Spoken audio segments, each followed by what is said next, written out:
Welcome to St. Louis on the Air. I'm Don Marsh. The Me Too movement has taken on the issue of sexual abuse and harassment in the workplace and elsewhere, largely through social media. It spawned a sister movement called #ChurchToo, which focuses on similar abuses within the church. There has been a number of disturbing revelations and scandals showing it to be more widespread than we might think. Joining me by phone to talk about it is R. Marie Griffith, the director of the John C. Danforth Center on Religion and Politics at Washington University. She is also the author of Moral Combat: How Sex Divided American Christians and Fractured American Politics. Marie, so nice to talk to you. Thanks so much for having me, Don. Well, let's get right to it. How significant and widespread is sexual abuse within the church? Well, I think what we're discovering is that it's far more widespread than anyone has probably recognized, other than maybe some of the women themselves who have been victims of this and have found other circles of people to talk to. It's extremely widespread. One thing I think about is how long we've known about the abuse scandal in the Catholic churches. So that's not new news. We've known about all that since at least the early 90s, if not before.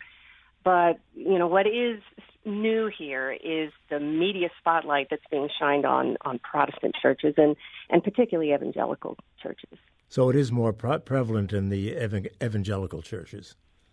Well, I don't know if it's more prevalent, but that's where we're seeing more and more of the cases today. It'd be an interesting question to know.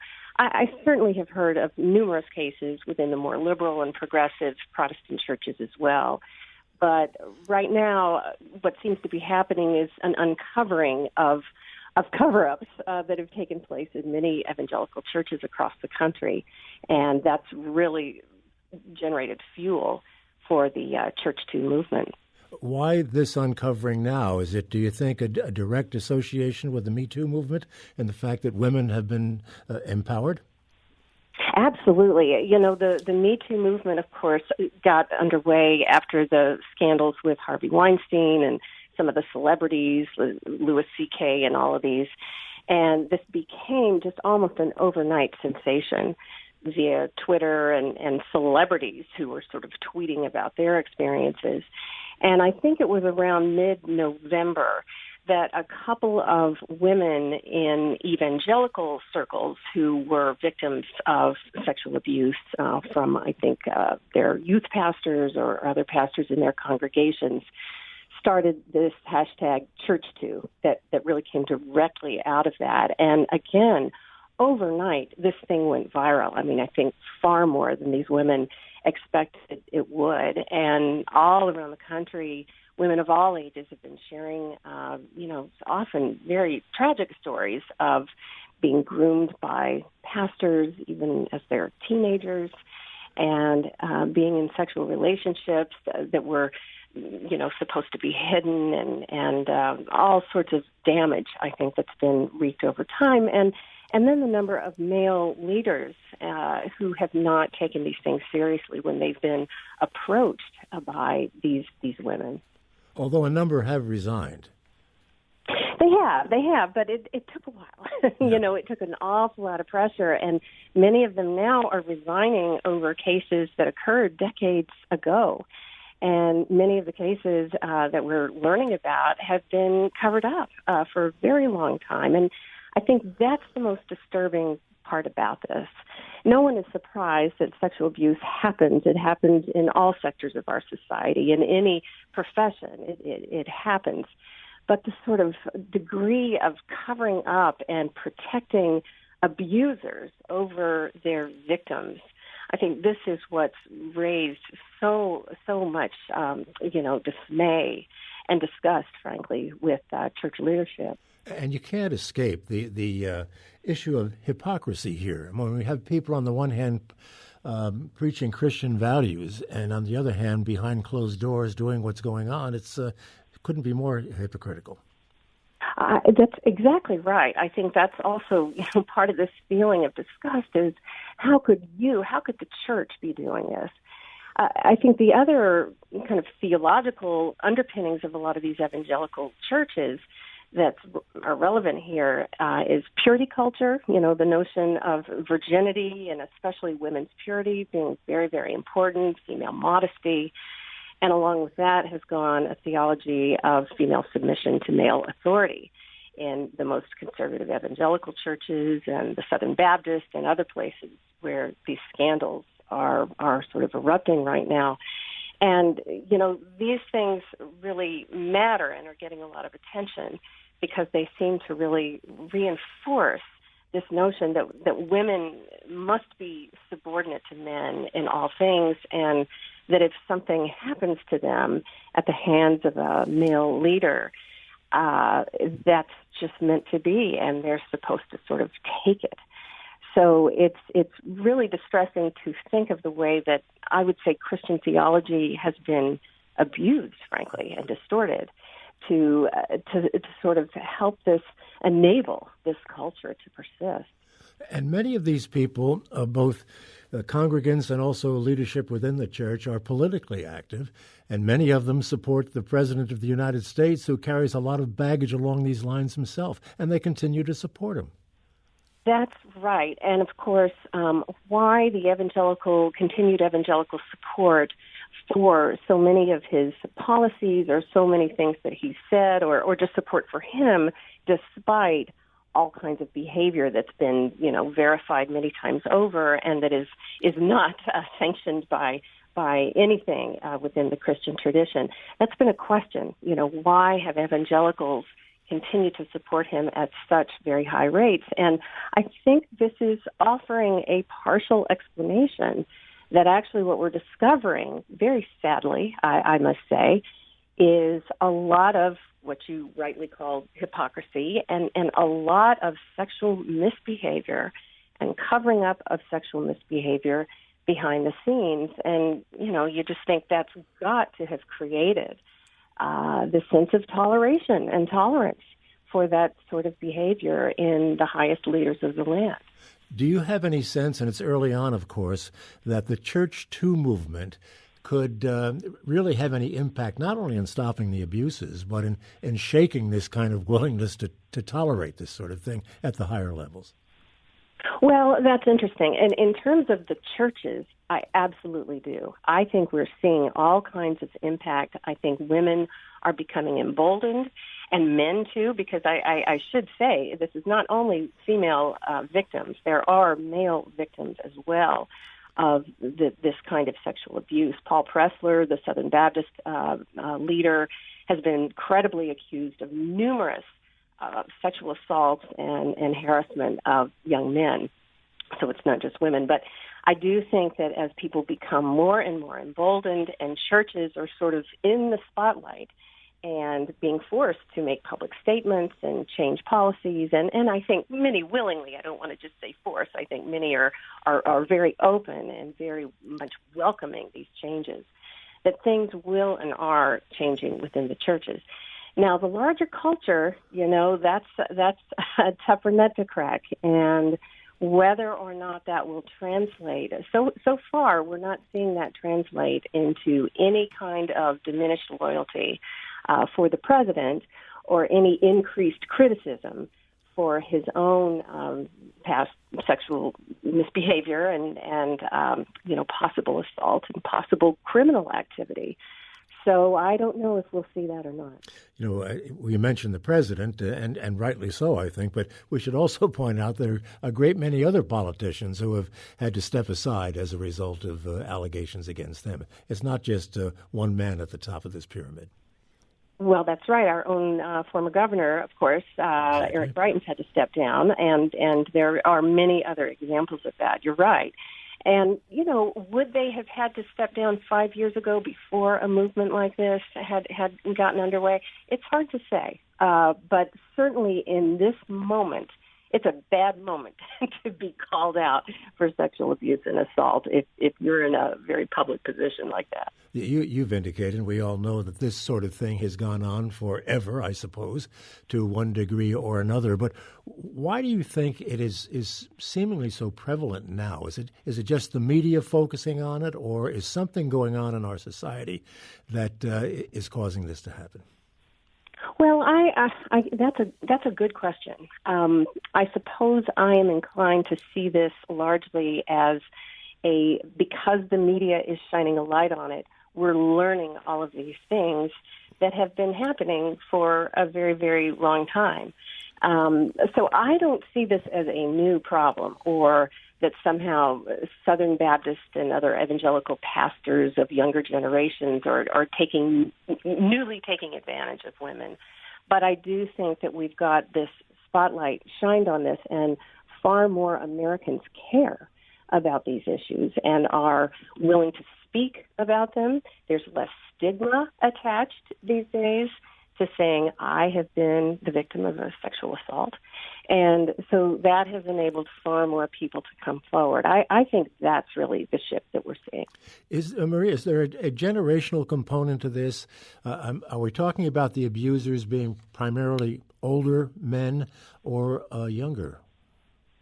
No, I think it cuts across generational lines as far as I can tell. I mean, news stories about this are coming up all the time, and I follow a few journalists in Texas and elsewhere who are really, their focus right now is investigating charges of sexual abuse in the churches. And they are focusing on cases of ministers of all ages, a disturbing number of youth pastors, which I mentioned a few minutes ago. And,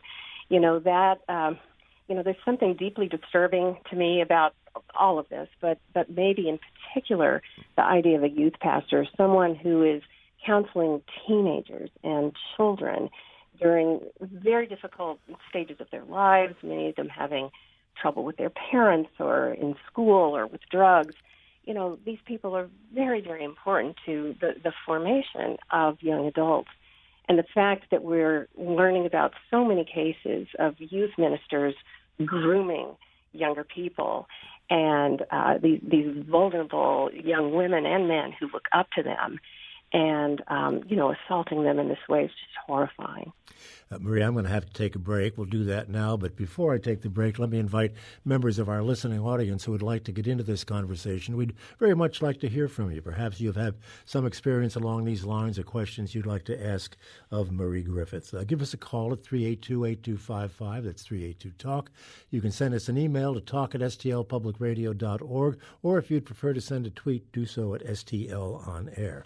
My guest is Marie Griffith, the director of the John C. Danforth Center on Religion and Politics at Washington University. Back to continue the conversation in just a moment. This is St. Louis on the Air on St. Louis Public Radio, 90.7 KWMU. Thank you for listening to this St. Louis on the Air podcast supported by University College at Washington University, with undergraduate and graduate programs part-time, evening, and online. University College at Washington University, offering world-class education within reach. And welcome back to our conversation about #Church2. Marie, you had indicated earlier and suggested that this was not unlike what has been going on in the Catholic Church for a long time. Do you think they are equivalent in their scope? Well, what I think that they are very similar in the kind of attempt to cover up people and these leaders who are abusing. One of the most disturbing things, that I think we've seen in the Catholic Church's abuse scandal is how deeply men, priests, and other clergy were protected and, moved from parish to parish, and at the expense of children who therefore were abused over and over again. And the cases that we're seeing come out right now in the Protestant churches, have a close relationship to that. Now, Protestant churches don't have the full system of hierarchical leadership that the Catholic Church do. The structures are very different. But you still see this attempt to silence these allegations. I think there's an assumption we can handle this ourselves. We don't want to bring shame to the institution, and so, we'll handle this. I don't think it's necessarily always indifference to the sinful behavior of these men. But I do think it's a misguided desire to handle things quietly, handle it internally, and forget that a lot of these things, they're not just sins, they're crimes. And to fail to report them to law enforcement is to ignore or even disobey the law. So that's what I do very much see parallels in those types of handling of these allegations. Are there any leaders out there within the church who are not being quiet about it, who are, pounding their desks and saying something has to be done about this? I frankly can't think of any at the moment. I'd love to see a leader pound his desk and say that. But leaders within the church, I don't. Now, so the Southern Baptist is an example that I know well. That's the denomination I grew up in, and they've had a number of cases that have come to light lately that have gotten a lot of media attention. And when the Southern Baptist Convention met a few weeks ago, they knew they needed to address this situation. And what they did was very interesting because they passed a couple of resolutions on women that they thought would be their way of addressing it. It is their way of addressing it. But in the body of those statements, they also reaffirmed what they see as the biblical doctrine of complementarianism. That is, that wives should submit graciously to their husbands. There's this notion, again, of female subordination to male authority. And as long as you hold on to that as sort of a core doctrinal issue, my worry is these abuse cases happen over and over again, and that people find ways to justify them. So that's the interesting thing. They're trying to stand up and say, we renounce sexual abuse, we deplore this. But I'm not sure the statements they're making yet are nearly strong enough to be able to do that effectively. Not to pick on the Southern Baptists, but you grew up in that church, as you just said, and I've read some of the things you've written about it. A far different church during your upbringing, if you will, than it is today, it would seem to me. Oh, absolutely. I grew up in the 70s and 80s, and, the gender, for instance, was just not an issue that we ever talked about. I never heard the term female submission to male authority, and I was in a pretty conservative church in Tennessee. It really wasn't until the 80s and then especially the 90s that female submission became codified in Baptist doctrine through a statement that actually was only passed in 1998, saying that wives should submit graciously to their husbands. And ever since then, this sort of gender ideology has been, in many ways, a driving force for Southern Baptists in their ways of thinking about politics, in their support of particular policies and politicians. And that simply wasn't the case when I was growing up. If I may ask, and you may not want to answer the question, why did you leave that church? It was in part over these issues. My growing up years occurred during the years when what we term sort of some of the fundamentalist leaders were managing to make those changes that I've just described. And there were a lot of folks in my generation who were deeply distraught by that. And so many of us left for other Baptist denominations. A lot of Baptist churches, Southern Baptist churches, left and moved into the Cooperative Baptist Fellowship and other Baptist organizations. So I was part of a trend of people who didn't really, who felt that it was a distortion of the faith. What about women hierarchy within the church? Is that an oxymoron? I mean, are there any women in these denominations that do have lead? I know in the Episcopal faith, your faith, that has been the case. But what about elsewhere? Are women reaching the point where they can have an influence on some of this stuff? Yeah, great question. Women in the ministry has been a long fraught issue, and all the denominations have had to deal with this in one way or another. And we could spend all day discussing the sort of uneven progress in different denominations in ways that that's happened. But you're absolutely right that I believe the more you have women's voices highlighted in settings such as closed board meetings and group meetings and, the room where it happens, as it were, the more you're going to have people standing up and speaking about these issues. So Southern Baptists have had a very difficult time in recent decades supporting women at the highest levels of leadership. That could be about to change. That could be one shift that Southern Baptists are willing cautiously to make because they know they need to take some action on this. But you're absolutely right. I think that the more open to women's leadership the denominations are, the more vigorous the response is when these situations of abuse do occur.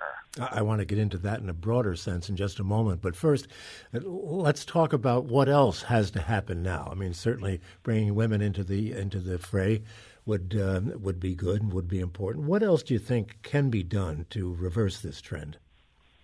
Sure. Well, I think that one thing that's very simple is that pastors and people who are training to be pastors need to be more familiar with the law. I've been very struck by the number of men I've seen, young pastors, who said, never when I was in seminary did anyone raise the issue of what I should do if an abuse allegation came my way. I have no idea what I'm supposed to do. I don't know what the law requires. So, there's just a vast amount of ignorance, and this is probably true in education and academia and many other professions as well. But there's just a lack of understanding. What do I do if someone comes to me?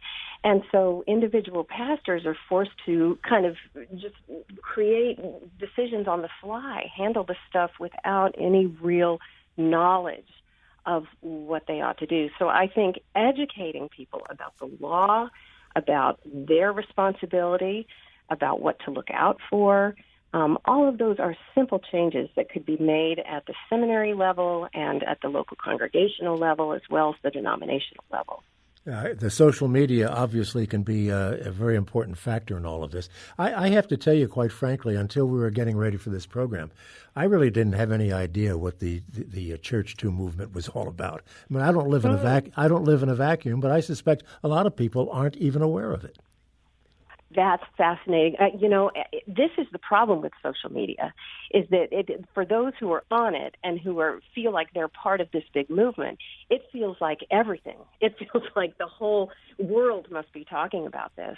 And you're absolutely right. The reality is that is one kind of club almost, and it's not necessarily permeating everywhere. So that's very, very important to remember.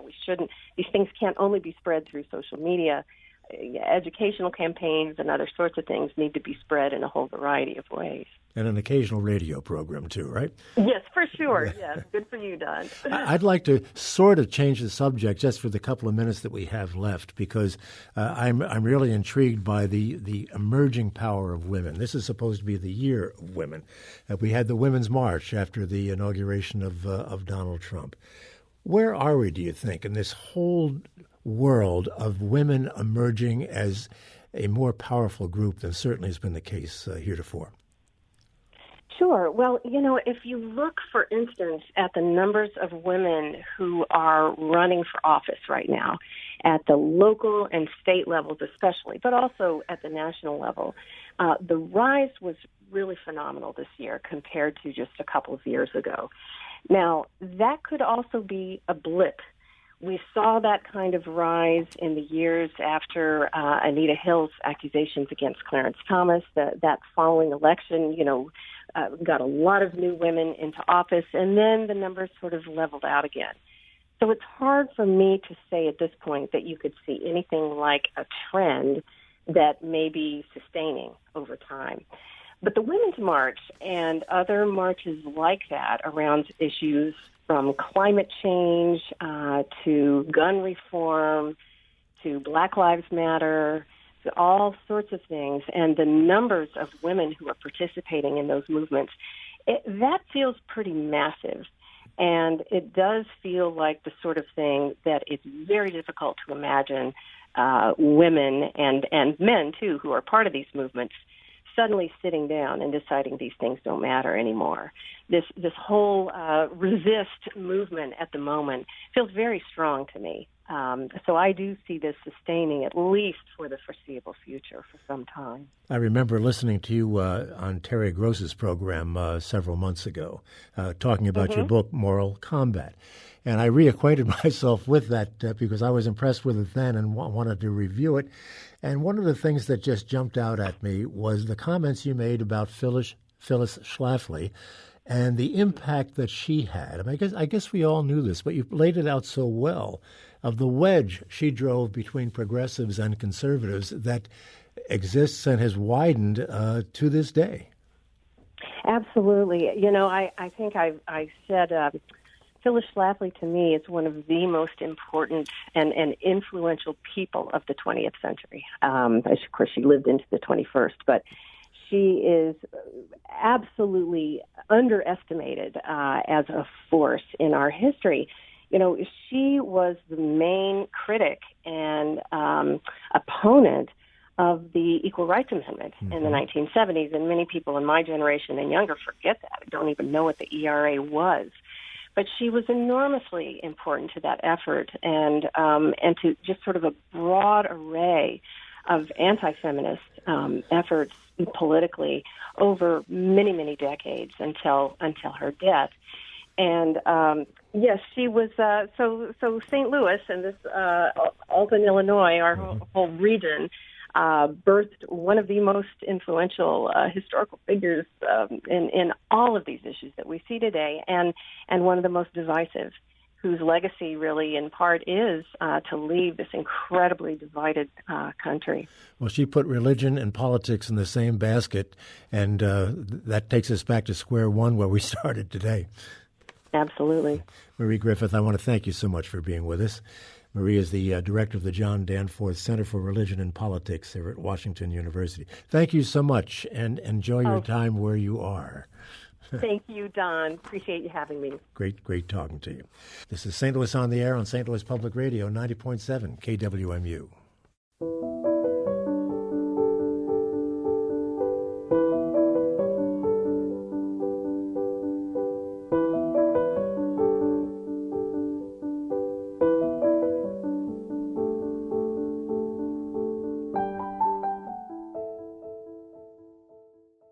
Support comes from the Missouri Forest Products Association. Missouri produces wood pallets, railroad ties, white oak barrels, hardwood floors, and more. Details on the variety of products made in the state are at choosewood.com.